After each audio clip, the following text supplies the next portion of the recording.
Gigamit ang confidential funds para sa Christmas party. Ha?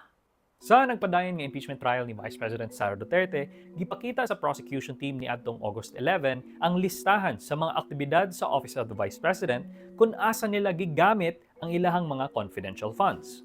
Unsa may mga naapil sa lista?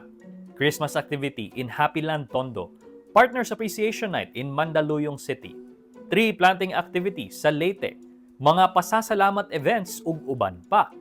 Taysa, unsay naka-confidential ana nila? Imong pasayawon imong intel? Paraffol og bugas? Definition of terms ta. Confidential funds refers to the lump sum amount provided as such in the General Appropriations Act for national government agencies, in appropriation ordinances for LGUs, and in the corporate operating budget for government-owned or controlled corporation for their confidential expenses. Gilatag sa Joint Circular No. 2015-01 ang mga pwedeng igasto sa mga confidential funds. Pagpalit og impormasyon nga kailangan para sa pagmugna og pagpatuman sa mga programa, kalihukan ug proyekto nga may kalabutan sa nasudnong seguridad ug kalinaw ug kahusay.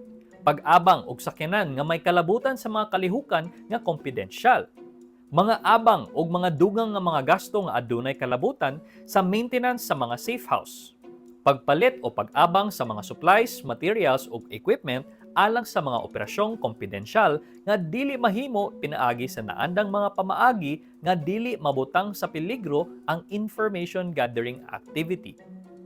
Pagbayad o ganti ngadto sa mga nanghatag og impormasyon nga dili empleyado sa maong ahensya sa gobyerno. Pagbutyag o pagpugong sa mga ilegal niyang kalihukan nga naghatag og peligro sa mga kawani o mga butang sa ahensya o sa ubang mga pasilidad o resources nga ubos sa proteksyon sa ahensya. Hayman kuno ang Christmas party ana. Ang nakaapan pagyud kay mao kini ang mga aktibidad nga gigamit sa OVP sa pag-justify sa ilang paggamit sa ilahang confidential funds human gitagaan sila og notice of suspension gikan sa Commission on Audit ni adtong December 13, 2023. Ang notice of suspension kay ihatag sa usa ka ahensya kung naay mga pagkulang sa mga dokumento o ebidensya nga nagamit ang pondo sa saktong pamaagi o nagresulta kini sa usa ka malampuson nga aktibidad. Kung nakahinumdum pa mo, gidisallow sa COA ang 73 million confidential funds sa 2022 budget sa OVP. Tungod kay wala kini nag-submit og mga dokumento na nagpamatuod sa kalampusan sa ilahang information gathering ug surveillance.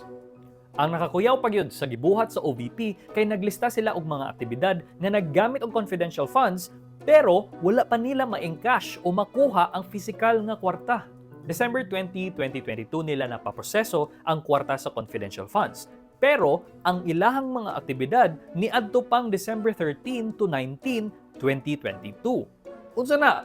Reimbursement? Gipangutana pa gyud ni Presiding Officer og Senator Judge Chis Escudero si State Auditor Silene May del Campo sa trial session kung mahimo ba nga ilista sa OVP ang maong mga kalihukan sa wa pa ang pagkuha sa confidential funds aron ma-reimburse nila. Matod ni Del Campo, subay sa Joint Circular No. 2015-1, dili mahimong gamiton ang confidential funds para sa reimbursement. So, confidential funds gigamit pang party.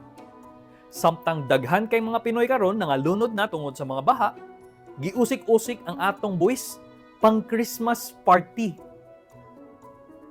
Paita. Wala pa mahuman ang storya ug daghan pa kayong mga detalye bahin sa confidential funds ni Vice President Sara Duterte. Makuha ra nimo tanan sa Rappler Communities app. I-download kini og magstorya ta sa impeachment trial chat room.